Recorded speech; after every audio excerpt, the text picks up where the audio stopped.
going so well. We'll be doing this. So, I run a company called the Lighthouse Consultancy.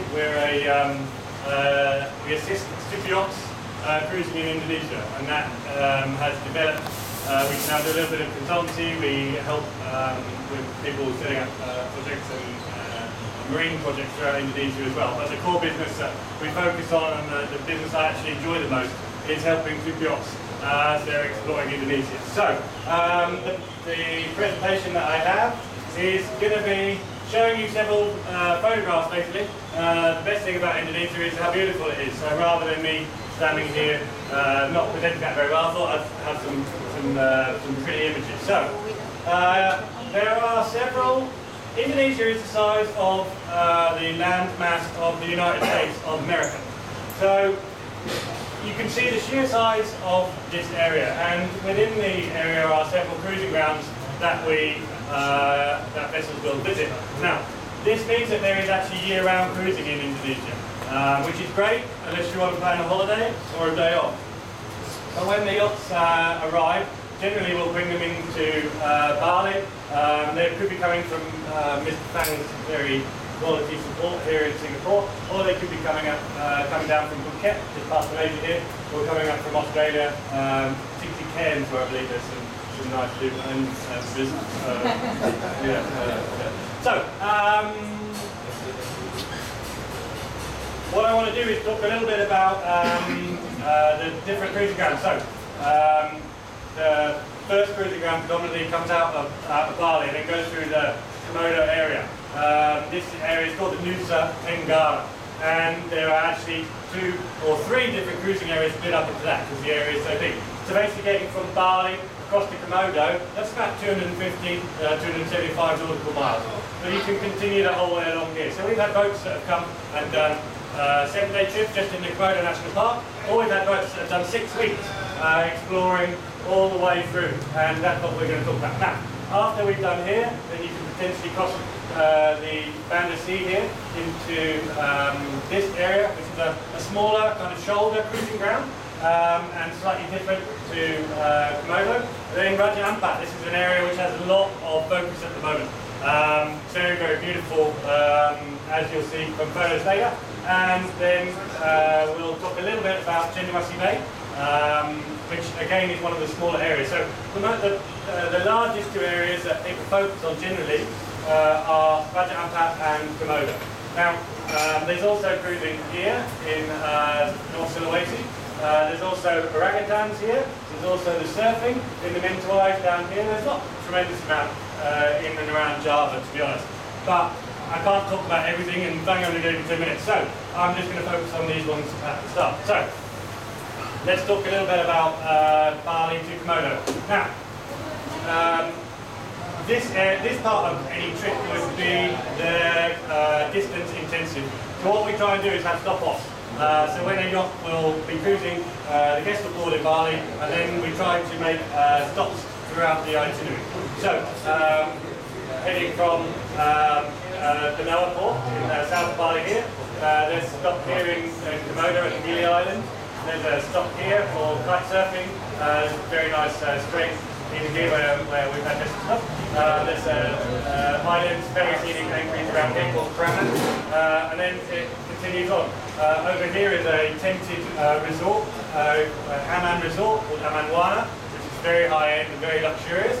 And sometimes we like to park a nice super yacht in front of them just to show them that there are other people in the world. So, continuing on from here, we'll move across to an island here, which is the volcano called Sangiang, and then generally get around into Komodo National Park itself, which we'll talk about a little bit. So this is the most distance-intensive section of this trip. Usually we would do it in 3 to 4 days, just with a breakout, so people are cruising at night. So, if they are going to stop, this is the crater lake of the volcano Mount Rinjani, which is in Lombok. Now, we've played around up here quite a bit. It's a beautiful area.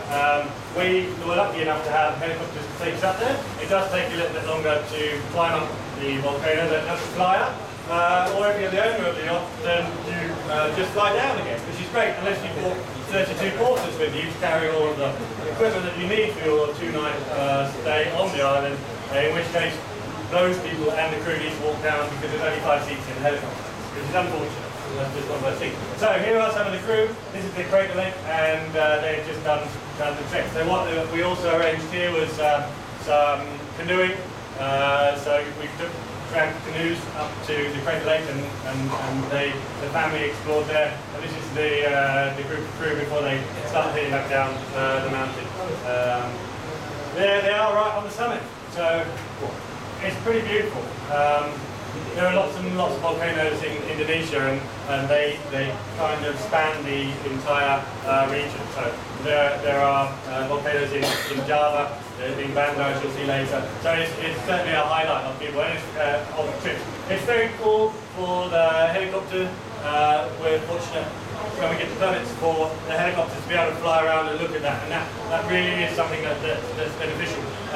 Sometimes when the yachts don't have their own helicopters, we will charter them, and they will have a look around as well, just to see to take in quite, because you can, if you're standing on the top of this volcano, you can see the next one, and then the next one in the distance, and the next one. And you can see this ring of volcanoes as it goes across. And that's really unusual. I mean, that's one of the beauties of Indonesia. So yeah, we do focus on that. Now the tented resort that I mentioned, there's a very nice day trip that we do to a waterfall, and there's kind of like slides and all this kind of stuff in there. This is a 10-minute walk through the forest from the tented resort. You get here and people play around for the day. It's nice because the older owners, sometimes they can't trek up to all of the high vistas as you'll see in other areas, so it's nice for them to be able to join in this one. We also have kind of I want to say an American military Land Cruiser truck, all painted green, like the MASH trucks. And they pick up people here if they can't be bothered to walk back. So, continuing onwards, this is an interesting image because if you'll see here, these are bubbles, and they're caused by the volcanoes. This is actually diving the slopes off the volcano. So it's black sand. If you put your hand into this sand here, it gets unbearably hot. So these are it's really interesting. It's called hot rock, I believe the name of the dive site. Was it Bubble Beach? What's it called? Hot rocks, yes. So yeah.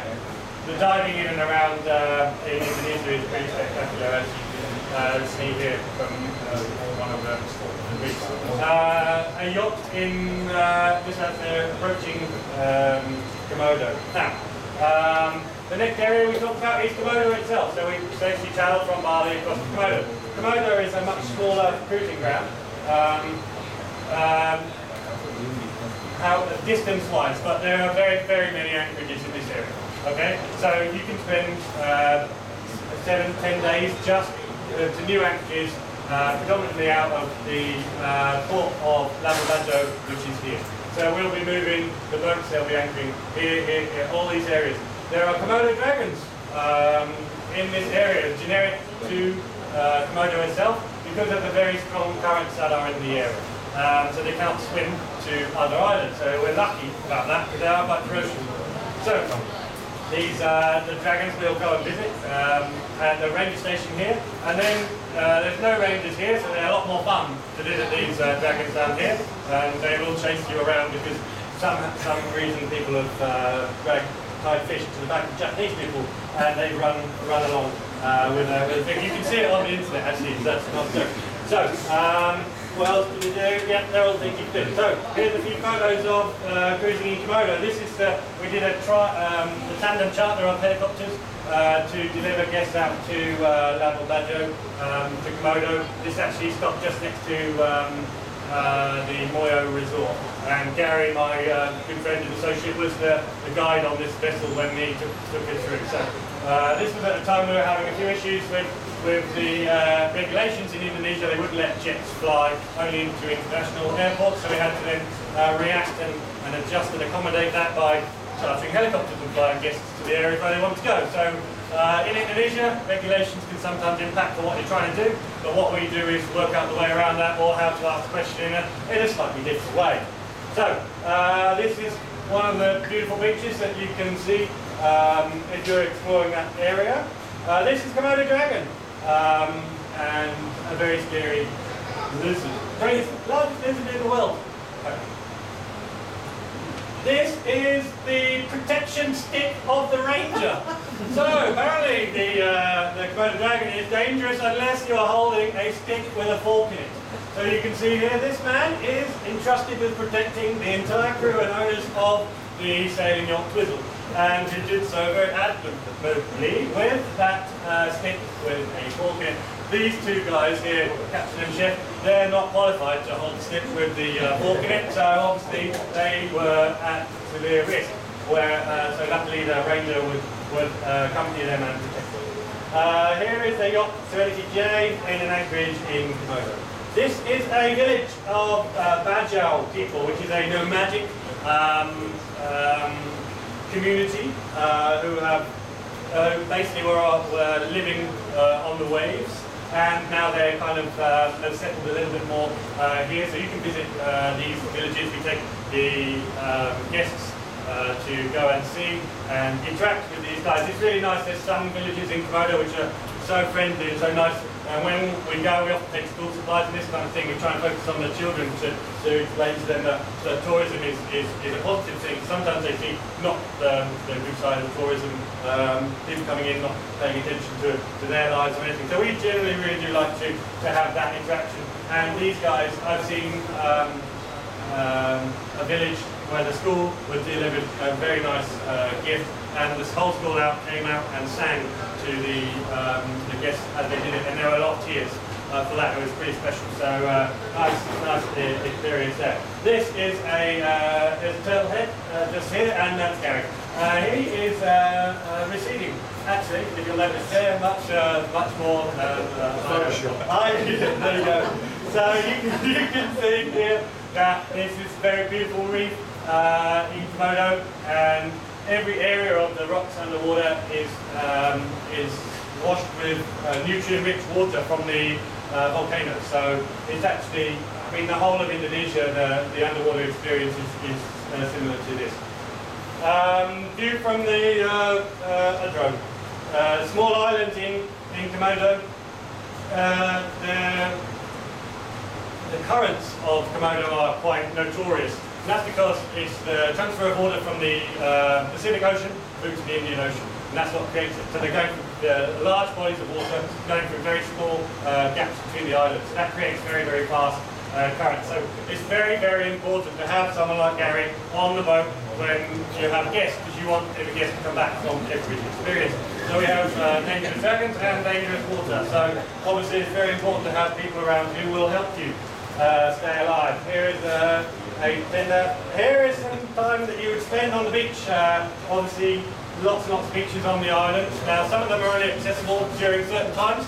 So, high tide or low tide, you might be able to get on or you might not. So, it's very important to have that experience, because there's no unhappier person than the yacht owner who cannot get off the beach.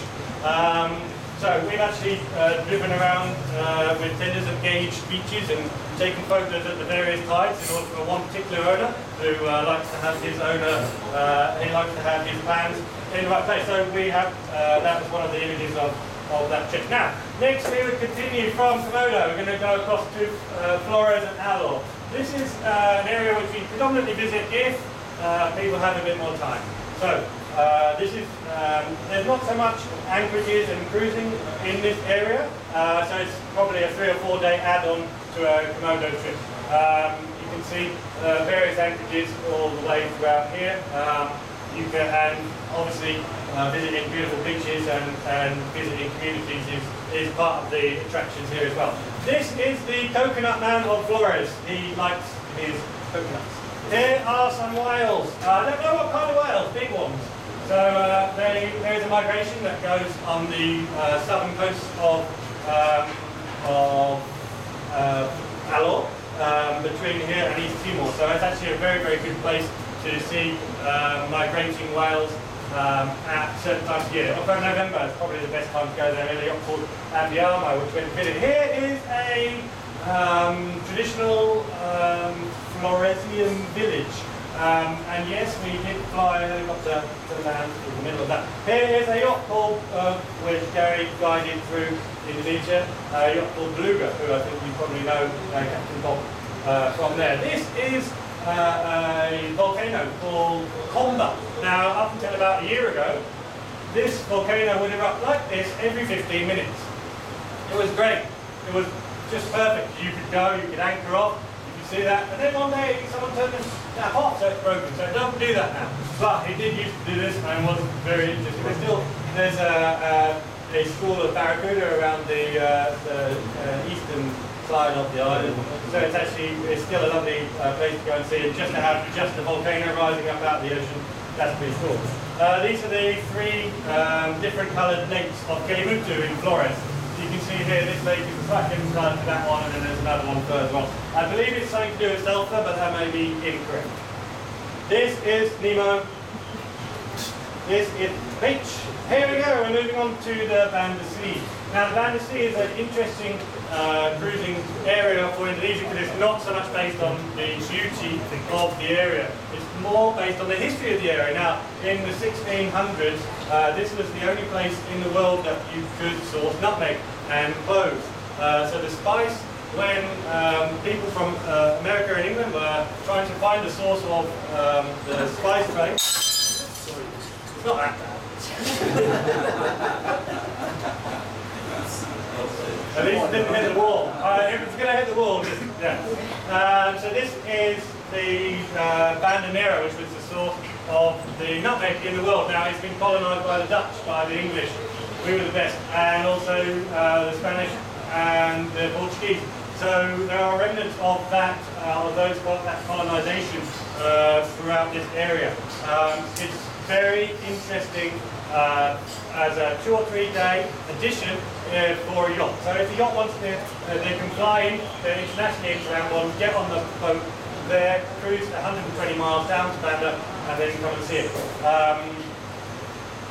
There is a large volcano there which I have attempted to climb. Here is nutmeg and a small sail. So what you'll see here is the nutmeg itself. Now there are 3 different products that are created from this. This is mace, which actually turns yellow when it's dry, so you might notice that. As a flavouring of the nutmeg, the nut inside this casing here, which is used for flavouring and for flavouring old meat. So basically what happened in the day was the meat would go bad, they would flavour it with nutmeg so people could taste the meat was bad.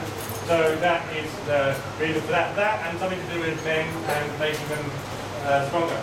So that was why nutmeg was so valuable, more valuable than gold, and why so many wars were fought over. So there's nutmeg and mace and all the other stuff. This is one of the clients that we had visiting. Here we are, this is Banda. So you can see it's very dominated by this very large 600-metre volcano called Gunung Api, which means mountain fire. So I don't know where they come up with that name, but this volcano last erupted in 1988, and we know this because we can see it. And then what actually happened when it erupted was there's a big scar of a lava flow down here, and it wiped out all the coral reef. Now, that set the time back to 0 for that particular reef, and since 1988, they've been able to measure the speed with which the coral in that area has grown. So we've got what they perceive are the fastest growing table corals in the world growing here, because they've been able to measure that growth. You can see here the 16th century fort, Fort Belgica, which is here, and I was, I've explored there a few times. There's another fort around here. So Fort Belgica, clever colonials, building a fort on the top of the hill. And then there's Fort Nassau, not so clever people who built a fort at the bottom, and people from this one threw stones and oil down into the one at the bottom. So, you know, there's good colonisation and there's not so good colonisation, and there is some evidence thereof. This is quite an interesting one. When the vessels arrive, quite often when the vessels will arrive in Banda, there's a traditional canoe called a kora kora, and there is a ceremony that they do in Banda where they have a race. So you'll race one section of the village against another section. There's 32 people on this, and they race from one side of the bay to the other. Now, after watching this, Father decided that they wanted to do it. So this is actually the crew and the guests who kicked off the 32 local people who were amused, somewhat happy, but that didn't matter. And then they had a race with the people across there. Lost heavily, but had a very interesting experience, and the owners and the crew thoroughly loved it. This is a waterfall called Mon Mon, which is on the west coast of Papua. Fresh water coming into the ocean there. You can stand under, some boats come here and fill up their water, obviously they're on slightly different budgets, but this is beautiful fresh water coming out of the forest of Papua. And if you walk just up through here, you can go into the forest, and in that forest there are forest wallabies, which is an Australian reference, which I hope you enjoy and give me my points for my presentation. Here is some coral reef on the top of the islands around here. Now, we're going to move up from Banda, and we're going to continue on to Raja Ampat, which is probably an area that you guys have either seen or heard about, or maybe you've seen and you didn't know what it was. The beautiful topography of Raja Ampat is one of the area's key elements. There are karst formations of islands. It's a national park of 50,000 square kilometres and has the most biodiverse marine life on the planet. There are so many species of fish, there is so much coral. Some of this is caused by the nutrients in the water, which does mean that it's not always Caribbean clear. You can't always see 50 metres under the water because sometimes the sediment will lower the visibility. So people do need to be aware of that. But certainly to come and visit the area, people are amazed and astounded when they come and visit. This is an area called the 1,000 Temples, which is in Misul, in south of Raja Ampat, and this is gradually being explored. Now, obviously stand-up paddle and tender rides, this kind of thing is very beautiful to see in this area. However, there are some anchorages, and the more time we spend down there, I mean, these areas is 100 nautical, maybe 110 nautical miles out of the port of Sarong. There are some really nice resorts and stuff around here, but actually for yachts, there's not many that have spent a long time here. So we're gradually growing and evolving into this with people like Gary on board helping to document new anchorages and sharing information amongst the network of people that we have doing and guiding the vessels. So they are pretty beautiful. This is a wobbegong or carpet shark, which lives as an ambush predator and jumps up and eats things as they go past, but not humans. This is big fish sat in the anchorage of Waiad, which is on the northern side of Raja Ampat. Beautiful anchorage there. We've had 3 yachts in there at the same time over Christmas one year, which was an interesting experience as they were rushing as if stay near each other. These are Bird of Paradise. Every morning you can start a walk through a village in one of the villages in Raja Ampat. You walk up a trek of about 30 to 40 minutes in the dark, and then you just sit and you wait. And this is the making displays of the Bird of Paradise, which you will see if you get up early enough. This is a man in a canoe, and he is over some very, very beautiful reef. Again, when the reef is shallow like this, you can snorkel on it, but you can dive on it. I mean, there's just so much interaction, so much life to be seen that people, when they come and visit, are astounded by Indonesia. So that's really nice. A bit more about Raja. A lot more fish. You can see manta rays. You could go and visit a pearl farm and see how they infuse the nucleus of the pearl into the oyster, and then they're very protective of there, so make sure you tell them. This is a shot taken. You can see we have one yacht in here, and then the rest of this area is ripe for exploration with tenders and stand-up paddle. This is probably my favourite photo of a super yacht in Indonesia. Absolutely beautiful. Here we are. This is a small range station in Waiag on the northeast corner and northwest corner, and basically they have juvenile black-tip reef sharks, and they will feed these little sharks. And this is the owner of a super yacht who is basically exploring and seeing those. It's very interactive and very nice to see that, because the area is certainly benefiting from marine protection and this side of things. Here is some topography of Misul. These are the karst formations, the little islands and stuff. Quite a little bit Malawi, I guess, but not so many fish. In Indonesia, more in Palau. Yeah, we've flown helicopters and stuff around there when we get permits. Here is a very large cave system.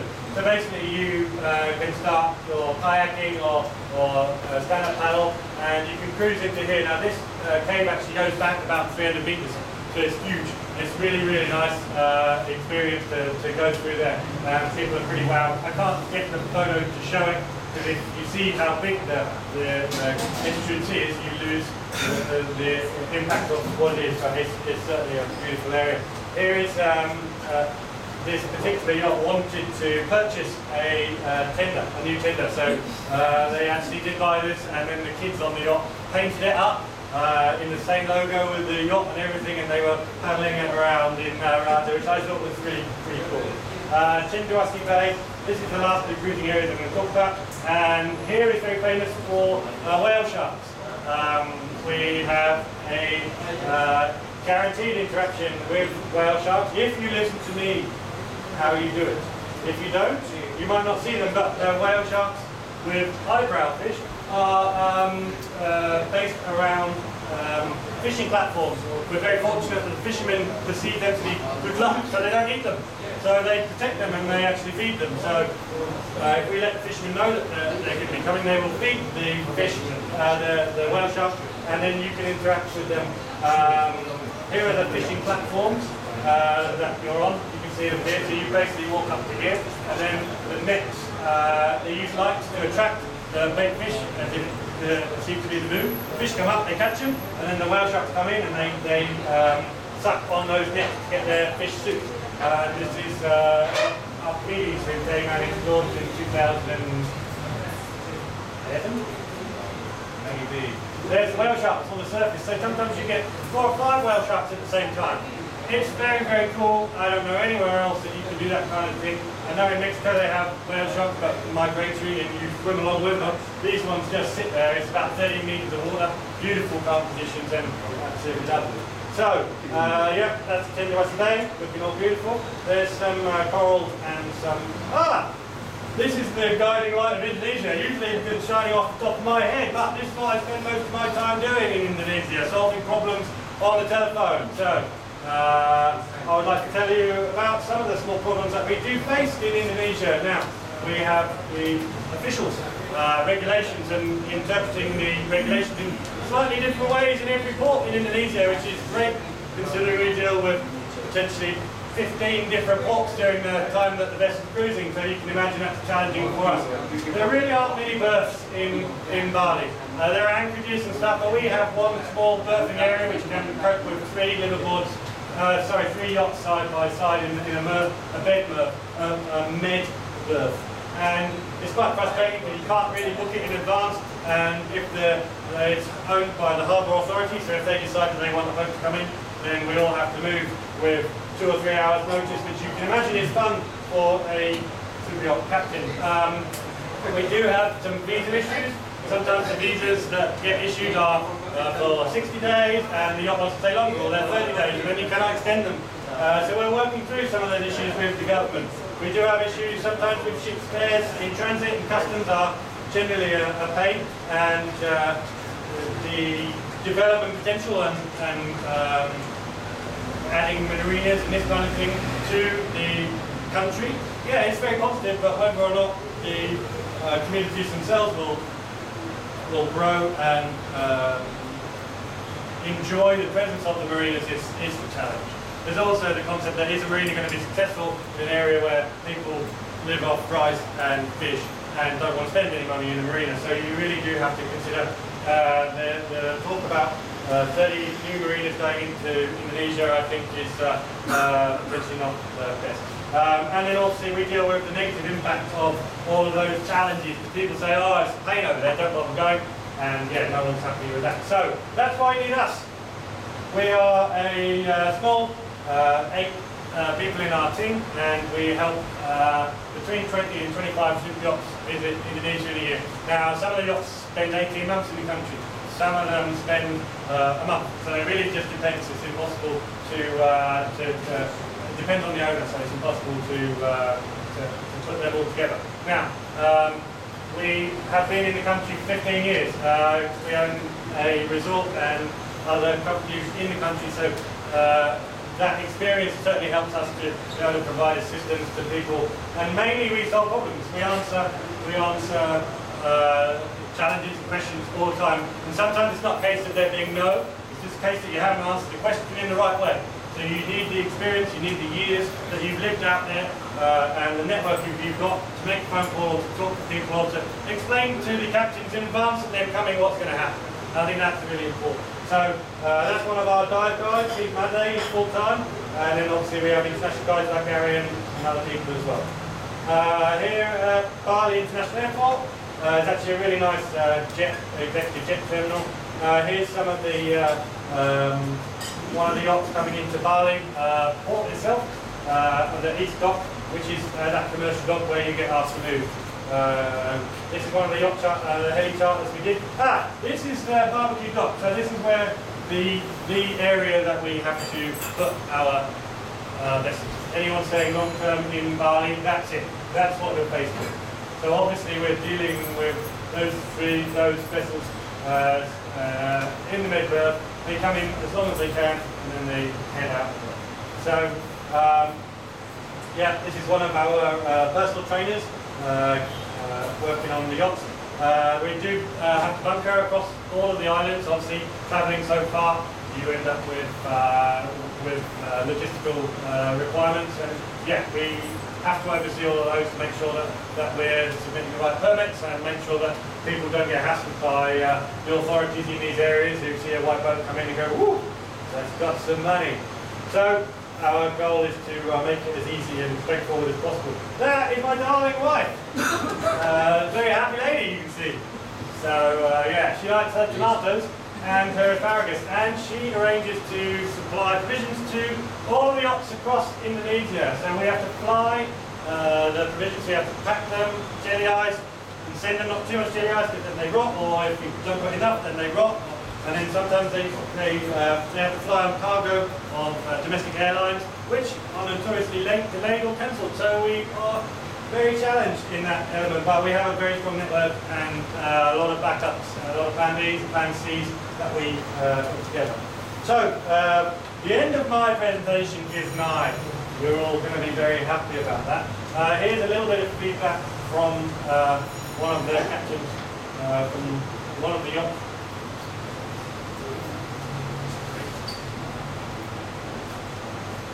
And as they say, the scenery is simply stunning. Indonesia is absolutely fantastic, and we're very fortunate that the guest experience is usually immaculate. It's challenging, there are difficult things in the lead up to it, but you can generally, if you plan it properly and you work it properly, you can get the guest experience to be perfect. And then the experience of the boat, well, that's their job. It's our job to make it as smooth as possible, but it's their job to understand that they're not in the med, that there are challenges, and we actually have had very understanding and very friendly captains coming. So we're happy that we get this kind of feedback from captains. So all this stuff is on my website if you want to see. That's online. I've got a card if you guys want it. That is the sun going down on this presentation. I hope it was interesting, and I hope you had fun. If any of you want to talk later on, please come and chat to me, and thank you very much for listening to that. One more thing, I have a movie which I'm going to put on. Now, this was made by a previous client of mine.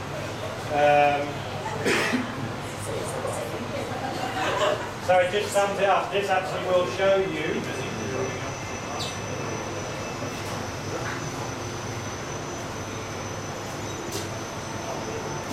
I'm going to let this one do the talking. It's about 3 minutes long, so bear with me.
Thanks, Andy, for pouring out your sorrows to us.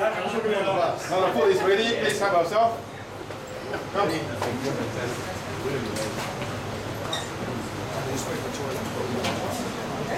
No, they can swim.